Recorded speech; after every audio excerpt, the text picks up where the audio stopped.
एक आदमी बहुत हिंसा प्रवृत्ति का था, चोर था, और हिंसा में उसको सुख मिलता था। जैसे अलग अलग, वो इतना तमोगुणी था, जब किसी को काटता और तड़पता तो उसे सुख मिलता था। सैकड़ों हजारों को ऐसे काटता था। एक दिन एक महात्मा उसकी मार्ग से जा रहे थे, मिल गए, उसने उनको भी वैसे ही प्रताड़ित करना चाहा। तो भगवत प्राप्त महात्मा थे, उन्होंने कहा कि बच्चा, इससे तुमको क्या मिलता है? तो संतों के दर्शन से, संभाषण से अंतःकरण की मलिनता का नाश होता है। यदि अभिमान त्याग कर संतों के पास जाया जाए तो एक एक कदम यज्ञ के समान होता है। संत दर्श को चालिए तज माया अभिमान। जो भगवान में वास्तविक रमण करने वाले महापुरुष हैं, उनका प्रभाव होता है।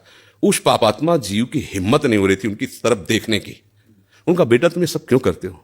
तो उन्होंने कहा सुख के लिए करता हूं, संपत्ति छीनता हूं, मारता हूं। इससे बोले अभी तुम सुख की पहचान ही नहीं जानते हो, किसे सुख कहते हैं?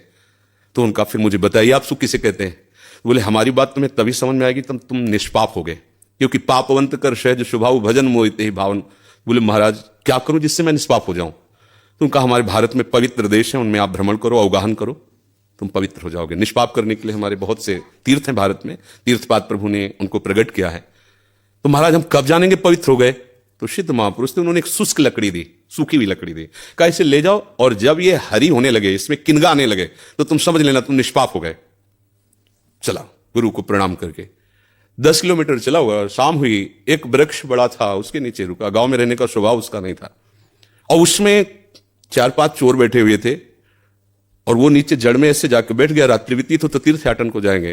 वो ऊपर प्लान बना रहे थे कि इन गांव वालों ने मुझे बहुत सताया है, आज रात्रि में 12 बजे चारों तरफ से आग लगा देंगे और अस्त्र शस्त्र ले जो भागेगा मारेंगे, पूरे गांव को आज नष्ट करेंगे। उसके कान में पड़ी बात, उसने कहा कि तीर्थ यात्रा तो जा ही रहे हैं, अगर इन जो 4 हैं 5 हैं इनको अगर मार देते हैं तो जा ही तो रहे हैं तीर्थ यात्रा में, पूरा गांव बच जाएगा। ये पूरे गांव को मारना चाहते, पशु पक्षी हैं, बहुत से जीव हैं। तो उसने कहा भैया तुम्हारे गुरु हम हैं, तुम 4-5 मिलकर मारते हो, हमने अकेले न जाने कितनों को मारा है, आओ हम तुम्हें सलाह बताते हैं कैसे पूरे गांव को नष्ट करना है। तो चारों कूद थोड़ी पड़ेंगे, एक ही एक आएगा। चारों को हम मार दिया। सोचा अब यहां हिंसा हो गई, नहीं रुकेंगे। लकड़ी उठाई तो हरी हो गई। उनका गुरुजी ने कहा था जहां हरी हो जाए वापस चला गया। वहां गया संत भगवान को, संत ने कहा हम जानते थे कि तुम ऐसे स्वभाव वाले हो कि तुम्हें तीर्थ यात्रा सुहाएगी नहीं, वापस आ गए। तो उनका भगवान आपकी आज्ञा पर, आपने कहा था हरी हो, देखो हरी हो गई।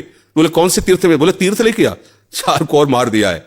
बोले बताइए कैसे? उन्होंने बोले देखो बेटा, पहले स्वार्थ के उद्देश्य से मारते थे तो पाप हुआ, लेकिन पूरे नगर के बचाने के लिए 4 को मारा आपने। उद्देश्य आपका दूसरों के सुख के, इसलिए मारना ये आपको तीर्थयाटन से भी अधिक पवित्र करने वाला हो गया।